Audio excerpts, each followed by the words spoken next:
Welcome to Keith Knight Don't Tread on Anyone. This is the case against the minimum wage. I want to start off with a moral case. My general principle is two consenting parties have the right to engage in any peaceful exchange. In other words, you might not like the fact that one person and another spend 10 hours a day together being unproductive, being stupid, not really benefiting society, or they're doing something you just don't like. They're reading about ideas you don't approve of. People still have the right to spend their time doing what they want because they own their life. So if you take the idea of a gay couple, whether or not you approve or disapprove of homosexuality or have negative ideas about what the long-term effects could be if a society embraces it, they still have the right to engage in any activities they want so long as they're consenting adults.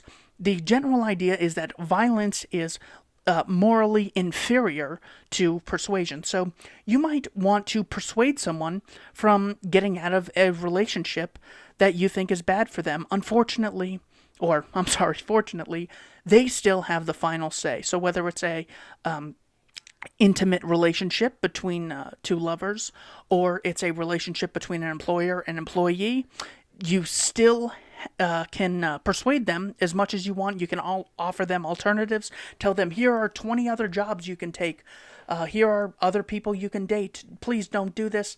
It's still their life. They have the right to engage in it. The minimum wage forcibly stops people from making a voluntary exchange by law. So it's not saying you should pay people more. It's saying if you don't pay people X for Y amount of time worked, we're going to put one or both of you in a cage and shoot you if you resist. The minimum wage is immoral. It's also important that we look at opportunities that are offered to us by people and say that they are better than nothing. So even if someone offers us an internship for $0.00 an hour and I have to work, 5 hours a day, 5 days a week, well, you're still acquiring skills. You can be achieving your goals. You're learning on the job ideas. You're gaining a mentor. You're getting experience. You're learning how to show up on time. A lot of great non-monetary benefits that would logically be outlawed if the minimum wage were enforced, because internships you don't get paid for. Also, college would be illegal if you embraced the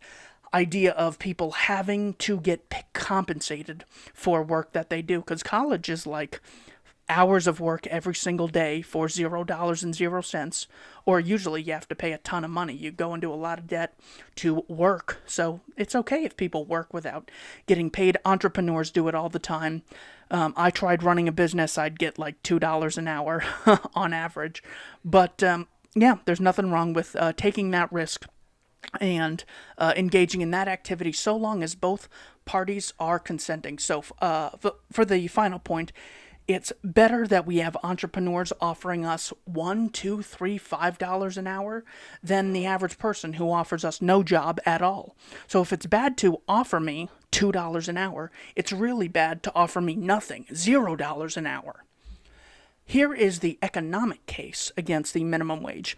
Increasing the cost of something, let's call this X, will tend to lower consumption of X. This is widely recognized in how humans operate. So yes, there are odd cases of, increasing the price of something will make people think that it's more valuable, so more people will buy it. Generally speaking, if you triple the cost of something, fewer people will buy it. Joe Biden wants to double the minimum wage at the federal level from $7.25 to $15. So when you increase the cost of something, fewer people will purchase it. When you increase the cost of employing people, fewer people will be employed. The higher the price it is to employ people, you will start looking for higher quality, and that's all you will be looking for. This means you will be excluding people of lower quality, people that have fewer skills, people that have no on-the-job experience. Kid coming out of high school and guy who just graduated with an engineering degree should not be getting paid anything close to one another. Or, a kid who just needs something to do before his parents get home and he's at middle school. There's nothing wrong with offering opportunities to people. This also hurts smaller businesses who don't have the funds to compete with bigger businesses. As you're familiar with, a lot of small businesses go out of business already. So increasing their costs makes them less competitive with bigger firms like Walmart or Amazon. So because there are smaller businesses that are hurt, we have fewer businesses that exist in society, fewer places to shop. We have fewer job opportunities. Fewer people are able to employ you if you increase the cost of employing people. You just get fewer options. Because you have fewer businesses, you have less products of goods and services. So you have less of a choice of what you can buy and where. This leads to a higher price of goods due to less competition. This means people, instead of having jobs, get no job at all. They're more likely to go on welfare. More welfare means higher welfare receipts, which means higher taxation, either in the present or in the future. Because you have fewer people getting a job in their younger years, you have a smaller distribution of skills. This leads to income inequality. This leads to people to call for bigger government, which caused the problem in the first place. Three well-known economists who explain this in depth are Walter E. Williams, Milton Friedman, and Thomas Sowell. Now many people think, well, the minimum wage is how I stick it to the man. So even though they have no moral argument, they have no economic argument, they're at least standing up to the big guy. Amazon has already called for a minimum wage, and that is supposedly, like the worst organization out there. They've embraced $15 an hour for themselves, which is fine. They have a right to do it, but they don't have the right to force others to demand payment or they get their business shut down. So, Bezos is calling for a national minimum wage increase. Doug McMullen, the current CEO of Walmart, is calling for a national increase to the minimum wage. And H. Lee Scott Jr. Told Congress directly to increase the minimum wage. So it, again, is the biggest companies advocating this. As Henry Hazlitt, author of Economics in One Lesson, said, the art of economics consists in looking not merely at the immediate, but at the longer effects of any act or policy. It consists in tracing the consequences of that policy, not merely for one group, but for all groups. So it's not enough to say, look, this person was getting the minimum wage, it increased, they're now getting that. Well, you're not able to see all the people that weren't hired, all the businesses that didn't start because they weren't able to afford it. Those people don't get media attention. You can also look at the research that even in 2018 and 2019, 765 commercial facilities left California.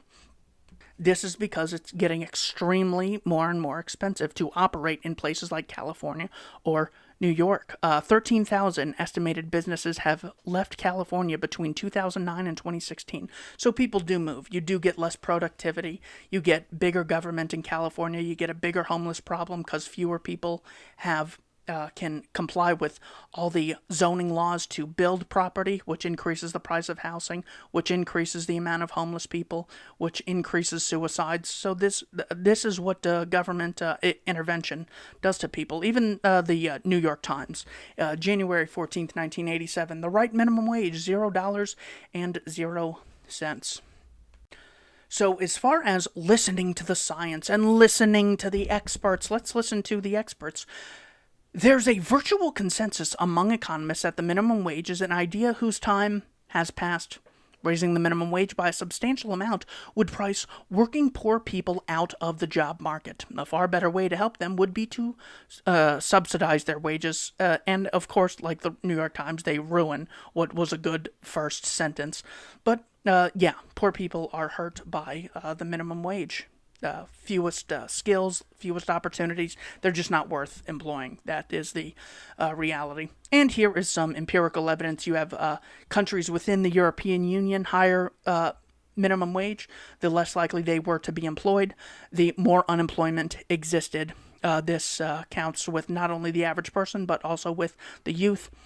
Johns Hopkins University interviewed a number of chief financial officers, and they all said, yes, as the price of something increases, I'm less likely to buy it. Just as you would be less likely to purchase something if the price increased by, 20, 30, 100%. Employers are just purchasing employment from an employee. There's no principled difference. We have the Bureau of Labor Statistics. that tracks total teen unemployment and black teen unemployment rates. Higher the minimum wage, higher the unemployment rate, which is, of course, what you would expect in any system. However, economics and the technicality of what results sometimes to some people is all secondary to the moral case. Two consenting parties have the right to engage in any peaceful exchange. Violence is an immoral way of achieving your ends. Persuasion is a morally justified way of achieving your ends. You still allow people to make their own choices, pursue their own destiny, do what's right for them, and giving people an offer, the potential opportunity is a better situation than offering them nothing. Thank you for watching Keith Knight. Don't tread on anyone.